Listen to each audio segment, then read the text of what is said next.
pessoal, como é que vocês estão? Tudo bem?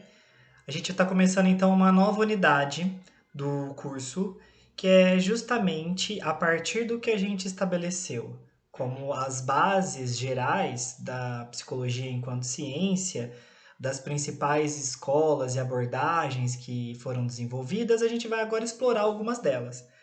As escolas que a gente vai explorar durante essas aulas vão ser justamente algumas das que vocês mais vão estudar durante o curso e, e por isso que elas foram selecionadas justamente porque elas vão fornecer então a base, né, o solo para o desenvolvimento das disciplinas teóricas que vão então trazer com mais detalhes tanto a teoria quanto a prática dessas disciplinas.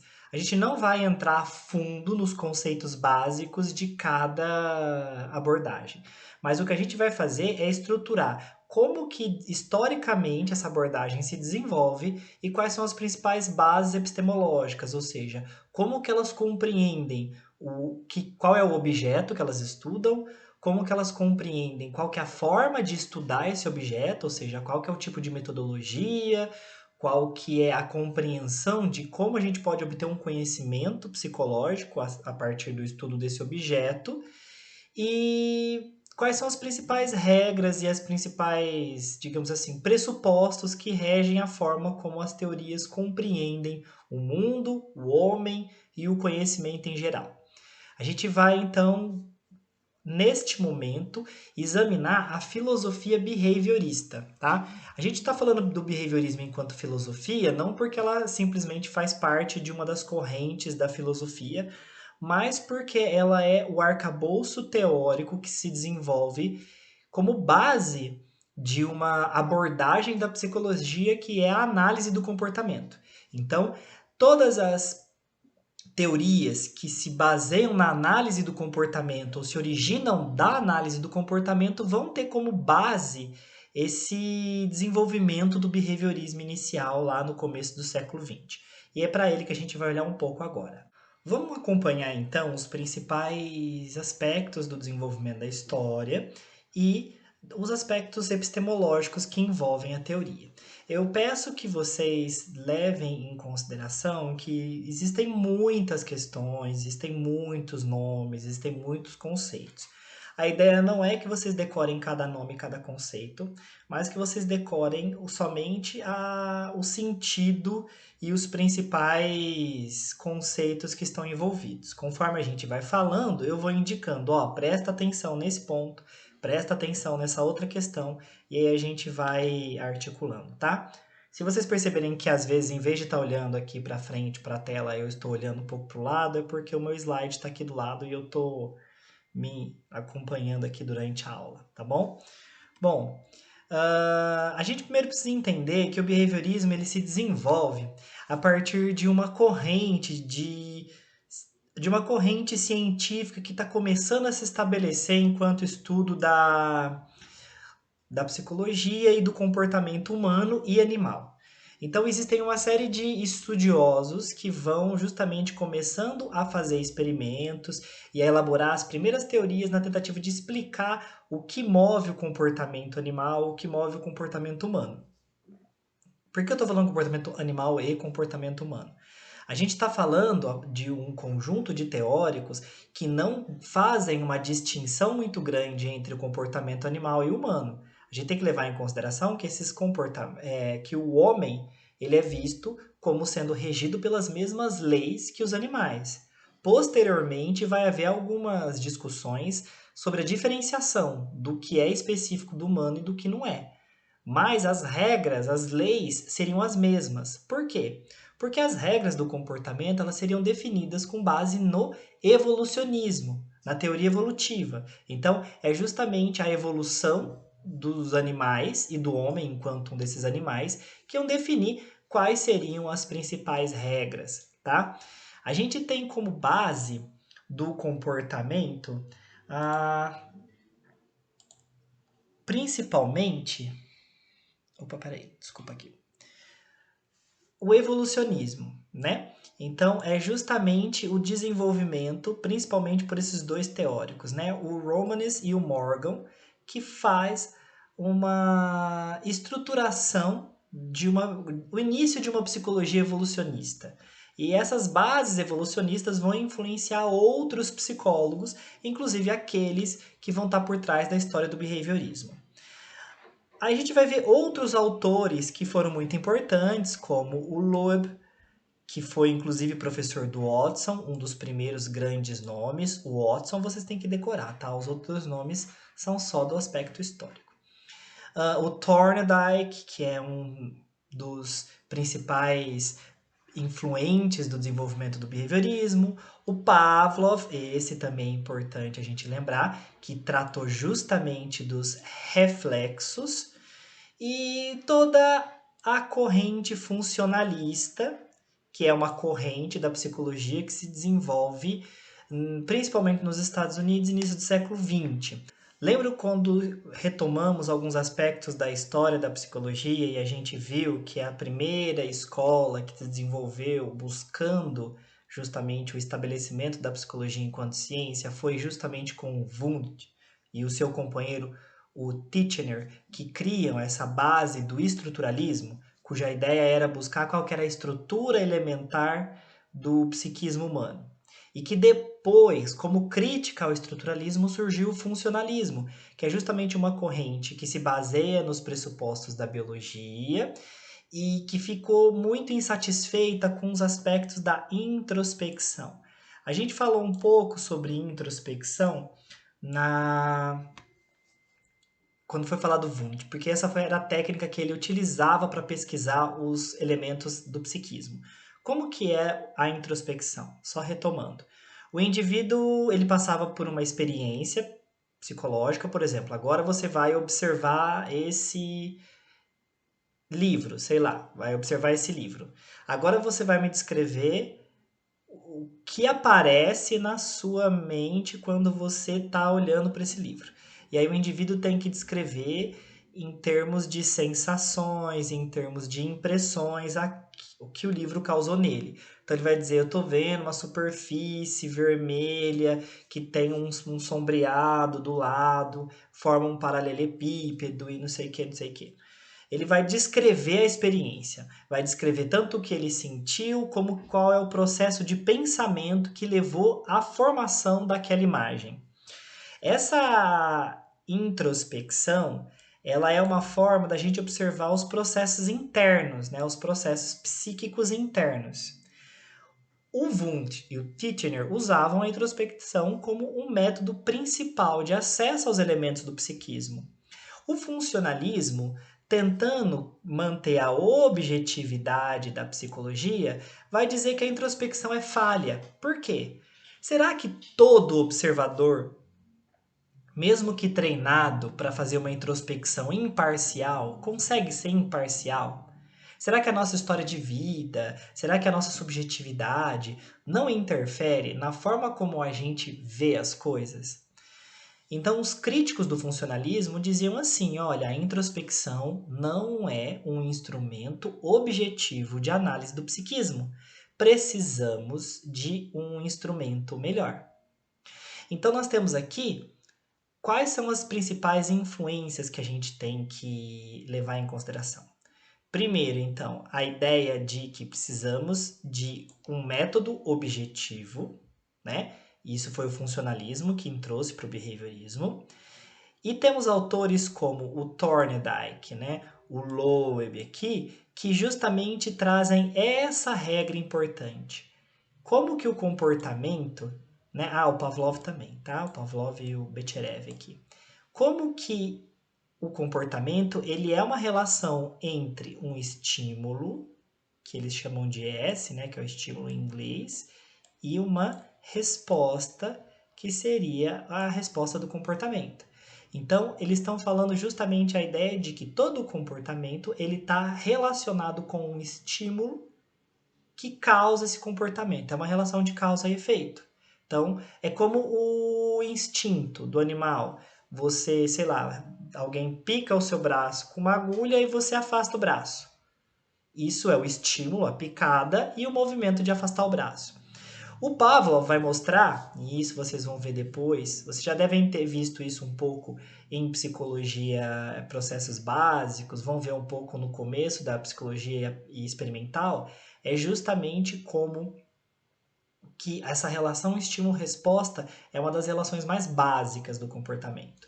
E isso vai ser estudado a partir da filosofia behaviorista. Então, e todos esses elementos, né, o estudo da objetividade, o estudo da relação entre estímulo e resposta, permite compreender a história do behaviorismo.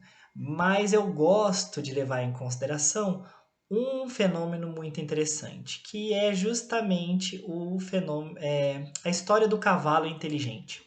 O cavalo inteligente foi um cavalo que realmente existiu e foi estudado por Stumpf, que era um psicólogo europeu que ficou muito intrigado com esse fenômeno, e foi um fenômeno assim extremamente estrondoso na Europa. Resumindo, eu acho que dá para encontrar alguns vídeos na internet, inclusive, falando desse cavalo. Ele ficou extremamente famoso.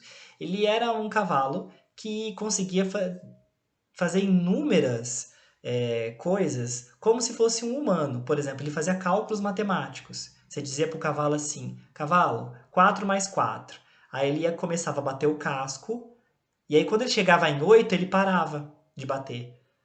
Ou seja, não importa a conta que você dava para ele fazer, ele conseguia calcular. Ele, inclusive, outras perguntas que você fazia, ele conseguia dar respostas justamente através desse comportamento. E ficava muito estranho, né? Como que você consegue treinar um cavalo para ele saber fazer um raciocínio matemático, por exemplo? Aí o Stumpf foi justamente pesquisar. Ele pesquisou, levava o cavalo, via a interação do cavalo com o seu treinador, e aí o Stumpf começou a perceber uma coisa. O treinador, sem ninguém perceber, ele fazia pequenos gestos e movimentos. Eu não lembro pela história se era uma coisa consciente ou inconsciente, que indicava para o cavalo quando ele tinha que parar. Porque, por exemplo, se o próprio treinador errava alguma coisa, né, o cavalo também errava.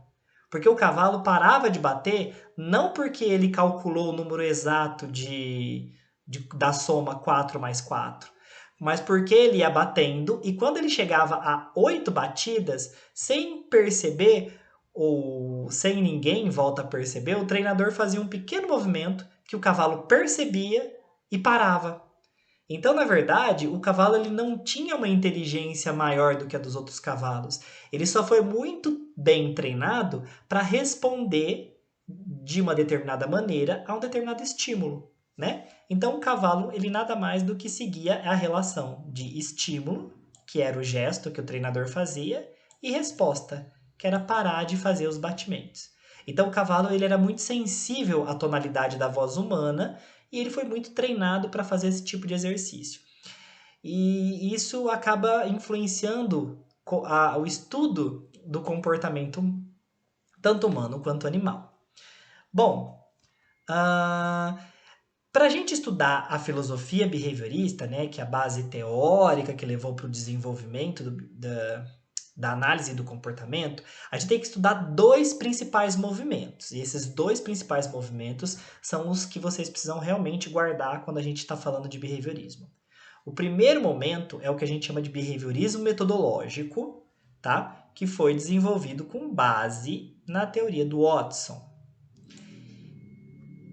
O Watson ele foi um dos primeiros pesquisadores, inclusive, a fundar o termo behaviorista, tá? Ele criou ele tem um livro chamado A Psicologia, eu não lembro direito o nome, mas é mais ou menos assim, A Psicologia como um Behaviorista a ver, tá? Então ele dá as bases do pensamento behaviorista da sua época.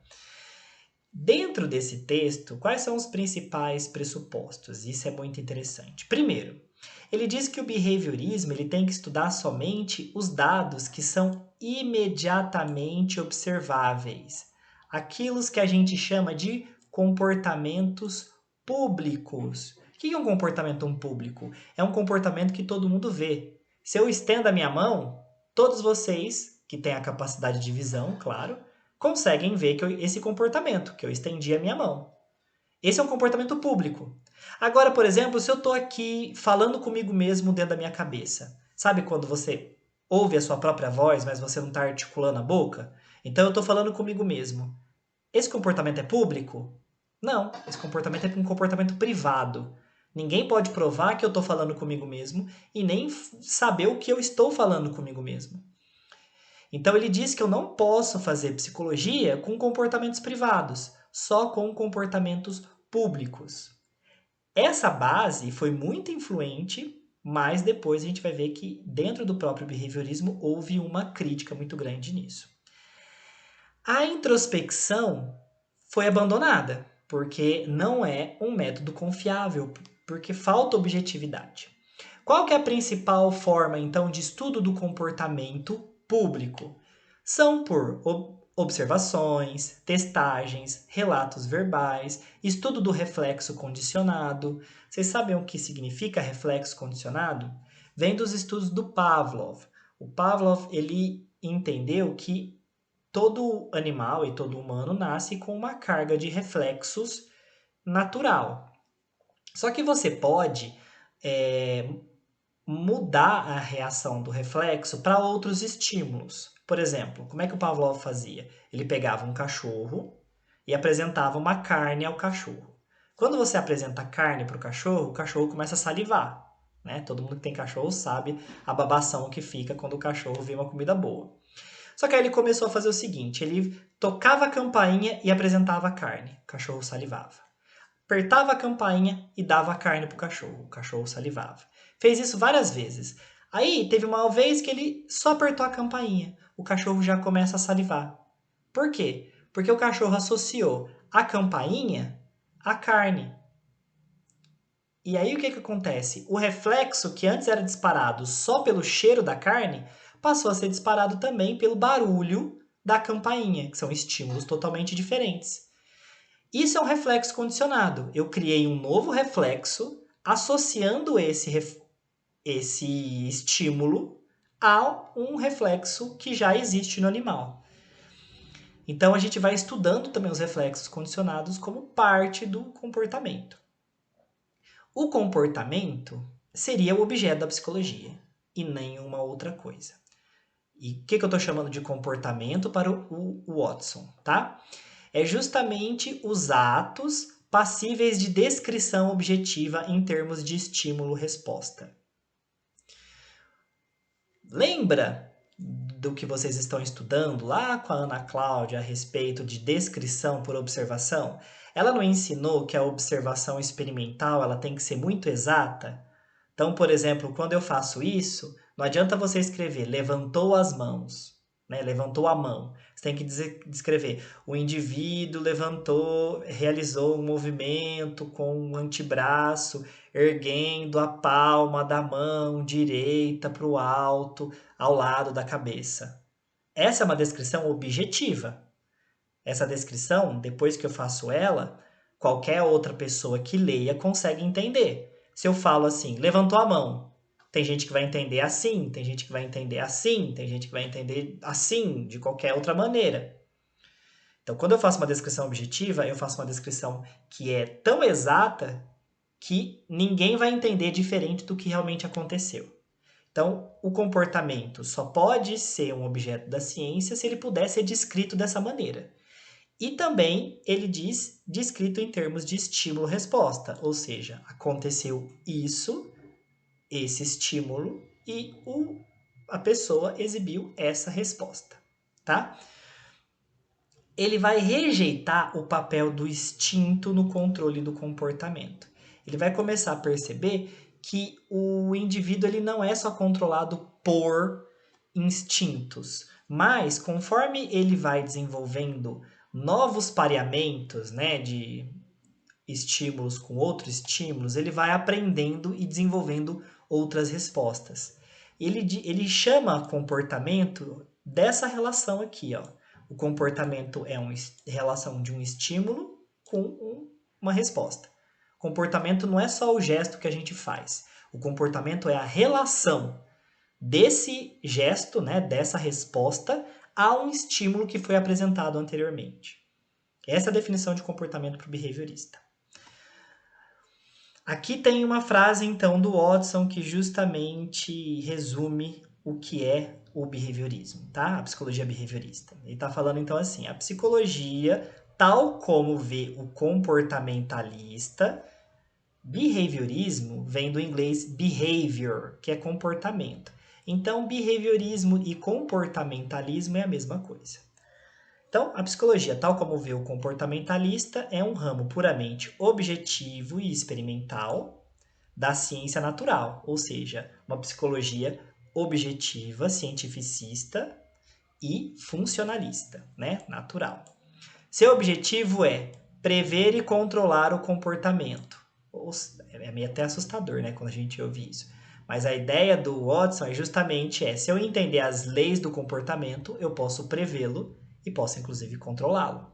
Quem quer ver um pouco disso, assiste o famoso filme Laranja Mecânica, que fala um pouco sobre essa questão. E a gente pode também entender que essa questão de controle do comportamento tem a ver muito com uma frase que muito famosa do Watson, que ele falava assim: me dê um bebê e eu posso transformar esse bebê num enfermeiro, num político, num bandido, no que você quiser. Ou seja, a ideia dele é determinista. Se eu consigo entender as leis do comportamento, eu consigo influenciar no comportamento de todo mundo. Esse é um outro ponto do behaviorismo metodológico que depois vai ser discutido, tá?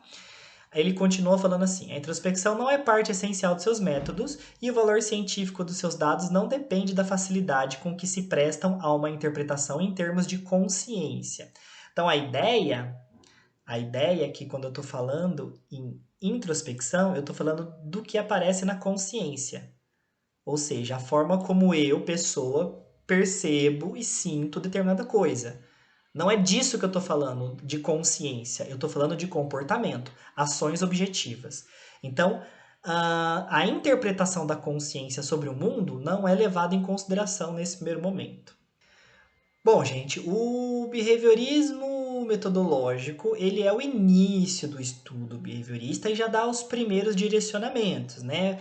Busca de uma definição objetiva do comportamento humano, ou seja, qual que é o objeto da psicologia? É o comportamento definido de forma objetiva, tá? Comportamento público, aquele que pode ser descrito por qualquer observador bem capacitado. 2. A metodologia tem que ser uma metodologia objetiva, ou seja, uma metodologia que elimine a interpretação de cada pessoa. Então, não importa a forma como cada um percebeu. O que importa é a descrição objetiva, possivelmente compartilhada com todo mundo, tá? E deixando de fora qualquer dado de subjetividade possível. Sem falar que ainda é uma psicologia totalmente determinista. Num segundo momento da história do behaviorismo, a gente tem o aparecimento de um pensamento que a gente chama de operacionalismo. Esse pensamento, ele muda a compreensão científica que se faz do comportamento. Para eles, né, acho que não cabe a gente entrar muito em detalhe em relação a isso, a ciência, ela é, na verdade, um conjunto de operações. Operações é a forma como a gente mede e constrói o estudo de determinado objeto. Então, o objeto é o comportamento. A ciência, ela é compreendida nesse momento como o conjunto de operações que eu uso para estudar esse comportamento. Então, comportamento é definido pelas operações que me permitem estudá-lo. E aí nós temos uma série de autores, como o Tolman, o Guthrie e o Hull, que são autores muito importantes que vão rever aquele paradigma, sabe o paradigma do estímulo? Tem lugares que coloca a palavra estímulo em português, tá? Que é E. Só que geralmente a gente acha o estímulo como S, que é o termo em inglês. Então eu acabo usando S, tá? Mas se você vê E ou S, é a mesma coisa. Estímulo relacionado a uma determinada resposta. Bom, a questão é que esses autores começam a perceber que existe geralmente essa relação entre estímulo e resposta, ela não é tão simples assim. Existe alguma coisa que acontece aqui entre o estímulo e a resposta que interfere no comportamento. Por exemplo, o Tolman vai dizer que a forma como o animal ou o homem responde a determinado estímulo depende, então, do desenvolvimento do seu organismo. O que isso quer dizer? Um rato vai responder a determinado estímulo através das possibilidades do seu organismo. Um humano também. Então, a minha resposta não vai ser igual à do rato, não vai ser igual à do macaco, não vai ser igual à do cachorro. Por quê? Porque o meu organismo, o organismo do macaco e do cachorro vão ser diferentes. Então, as possibilidades que nós temos são diferentes, tá? Os mecanismos de fuga, de luta, por exemplo, que a gente vai exibir são diferentes. E outra coisa importante é que a gente tem que levar em consideração, de acordo com o Hu, o referencial, que é o quê? A relação do organismo com o ambiente.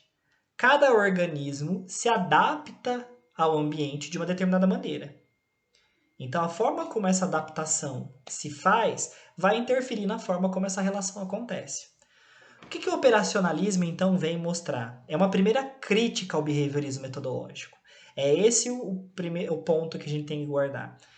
Depois das teorias do Watson, começa a surgir uma série de críticas a essas teorias, dizendo que elas são reducionistas. Elas reduzem o comportamento a uma relação muito simples, quase que instintiva, né, de estímulo e resposta. Então a gente precisa mostrar que o comportamento é muito mais complexo que isso. Só que quem vai criar as bases, que são até hoje consideradas como o fundamento principal do behaviorismo, é justamente este cara aqui, que é o Skinner, tá? O Skinner, ele é o nosso, vamos dizer assim, não é o pai do behaviorismo, porque o behaviorismo não surge dele, mas ele é o grande pensador da corrente behaviorista e da análise do comportamento que se desenvolve a partir dela. A análise do comportamento é a teoria, é a técnica, é a forma de você atuar sobre o comportamento. O behaviorismo é a parte teórico-filosófica, tá? O Skinner vai, então, começar a desenvolver essas bases importantes. Então, quando a gente fala de behaviorismo, a gente está geralmente aqui. O behaviorismo do Skinner é diferente do behaviorismo metodológico do Watson. Ele chama esse behaviorismo de radical. E não é porque o Skinner gostava de surfar ou porque o Skinner ele era muito duro com as coisas. Radical aqui vem de raiz, né? Raiz significa o que no behaviorismo radical? Significa, então, que a proposta do Skinner é estudar o comportamento pelo próprio comportamento. Não vou buscar em nenhum outro lugar alguma explicação para o comportamento. Por exemplo, o que o Watson fazia? O Watson ia estudar o comportamento e usava para explicar o comportamento as leis de estímulo-resposta lá da biologia. Como que o Skinner estuda o comportamento? A primeira coisa que ele faz é não usar nenhuma hipótese. Ele não pensa assim, eu acho que o comportamento funciona dessa maneira por causa disso. Vamos testar essa hipótese. Faz o experimento. Não, essa hipótese não é verdadeira. Não, essa hipótese parece que é verdadeira. Vou continuar estudando ela. Ele não faz isso. A primeira coisa que ele faz é observar e experimentar. Então ele pega uma série de situações e vai fazendo observações e experimentações.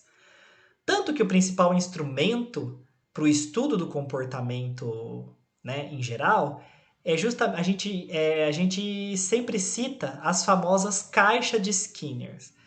As caixas de Skinner são equipamentos usados para controlar essas variáveis. Como eu falei, de mudança de temperatura, barulhos e qualquer outro estímulo ambiental que possa interferir no comportamento. A caixa de estímulo restringe, né, o tanto de interações que o animal pode ter com o ambiente.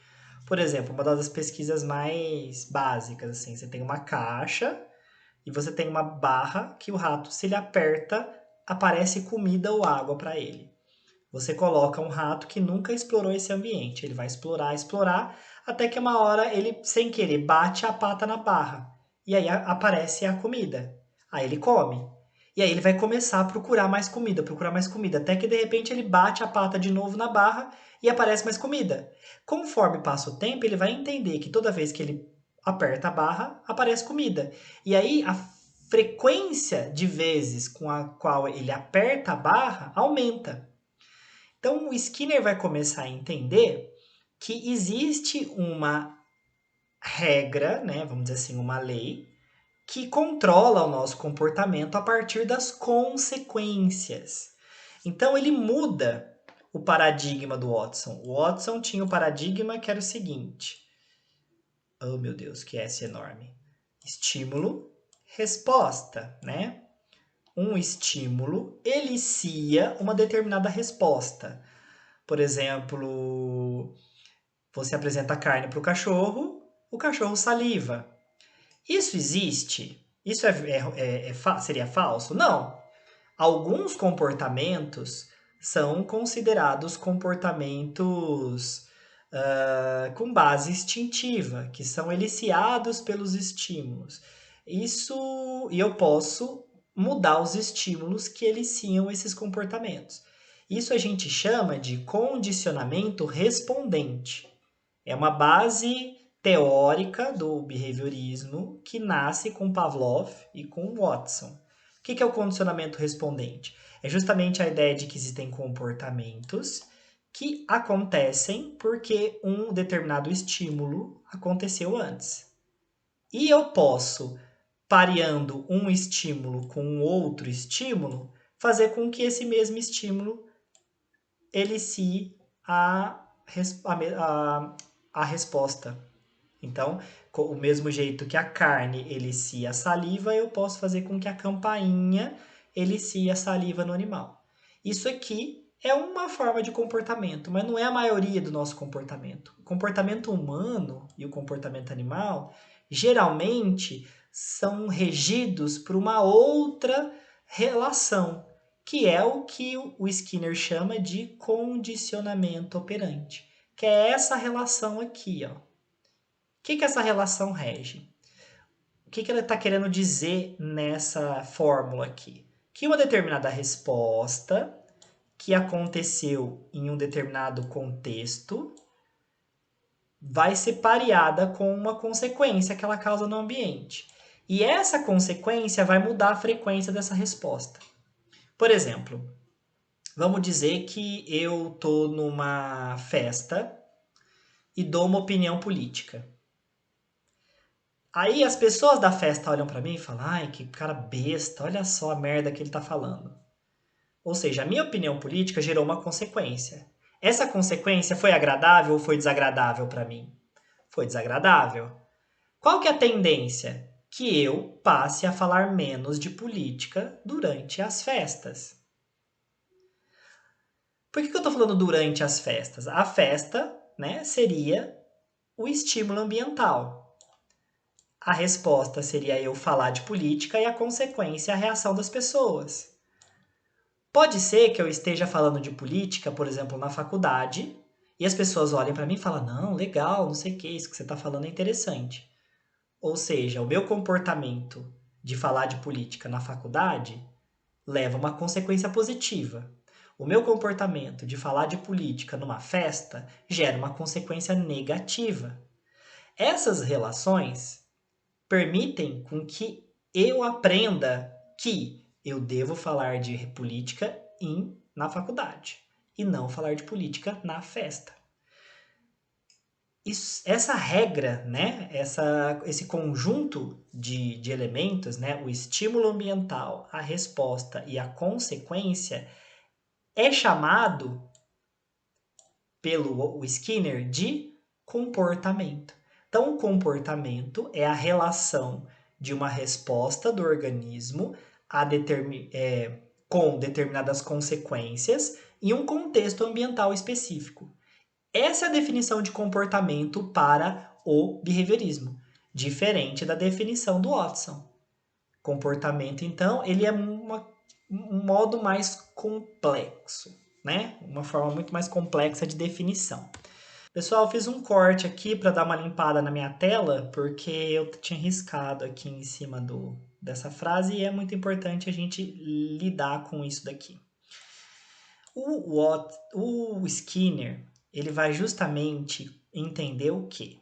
Que não dá para eu explicar o comportamento humano só pela base biológica. A base biológica ela é importante, sim, mas não é ela que determina o comportamento. E nem explicar o comportamento como processos psíquicos mentais. Então, a ideia de mente, para o Skinner, ela é uma linguagem equivocada, vamos dizer assim, que confunde a nossa explicação objetiva do comportamento. Ela, na verdade, a gente precisa entender que não é que não existe mente para o behaviorista, é que tudo aquilo que a gente entende como processos mentais, pensamento, imaginação, sonhar, tudo isso seria comportamentos. Comportamentos que acontecem no que ele chama de mundo sob a pele. São os eventos que não são públicos, tá? Não são comportamentos públicos, são comportamentos privados, mas não deixam de seguir as mesmas regras do comportamento.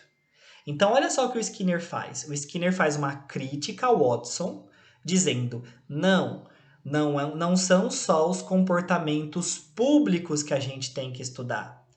A gente também tem que estudar os comportamentos privados.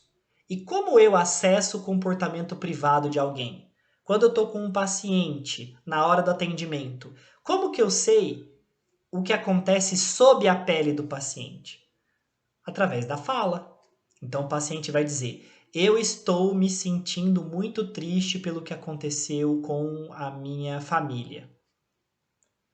Que ele está falando justamente sobre um processo interno, traduzindo isso em linguagem. Isso é um comportamento. E eu posso trabalhar com isso.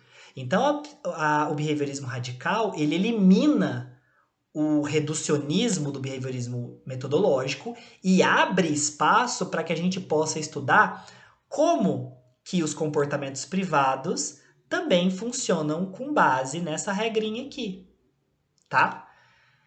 Então ele elimina essas dificuldades que foram criticadas do behaviorismo metodológico e abre espaço então para desenvolver um novo campo aí de pensamento do behaviorismo. Tanto comportamentos privados como comportamentos públicos.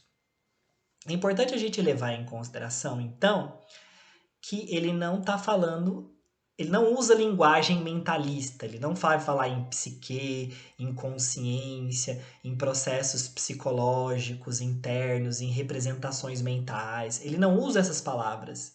Tudo que ele usa são comportamentos. Então, o pensamento é um comportamento, as ideias são comportamentos, todas elas seguem o mesmo funcionamento, que é justamente esse aqui, né? Que em determinado contexto ambiental, determinadas respostas são influenciadas pelas consequências que elas geram no ambiente.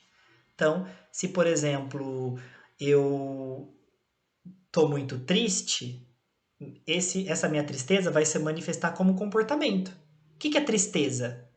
É um estado psíquico? Não para o behaviorista. Tristeza é um conjunto de comportamentos. Então tem a forma como eu falo, a forma como eu me apresento para os outros, o tom da minha voz. Todos esses comportamentos geram consequências no ambiente. Por exemplo, eu estou no meio dos meus amigos, eu estou triste, eu estou exibindo comportamentos que mostram para eles a minha tristeza. O que isso vai gerar? Isso vai fazer com que eles se comportem de uma maneira comigo, por exemplo, eles vão cuidar de mim, eles vão ou me expulsar do grupo, eles vão exibir algum comportamento que vai influenciar esses meus comportamentos de tristeza ou não. Até agora a gente viu as principais evoluções históricas e os principais conceitos do behaviorismo. Então a gente viu que o behaviorismo começa com alguns precursores que vão justamente defender o evolucionismo como base para o estudo do comportamento, vão defender a objetividade, métodos mais objetivos para o estudo do comportamento, e que isso vai influenciar o desenvolvimento de uma primeira corrente, que é o behaviorismo metodológico, que era uma corrente muito restrita, porque ela só estudava os comportamentos públicos e definia o comportamento como uma relação de um estímulo com uma resposta. Depois disso, a gente vai ver uma série de críticas que vai culminar no desenvolvimento do behaviorismo radical, que é a grande base teórica hoje considerada do pensamento behaviorista, aonde o comportamento é definido pela sua relação com os estímulos ambientais e com as consequências que ele gera no ambiente. Agora, na próxima aula, a gente vai falar um pouco sobre as consequências epistemológicas. As consequências não. A base epistemológica desse pensamento, tá? E retomar um pouco esses conceitos para fortalecer um pouco essa questão. Até a próxima aula, então, gente. Tchau, tchau.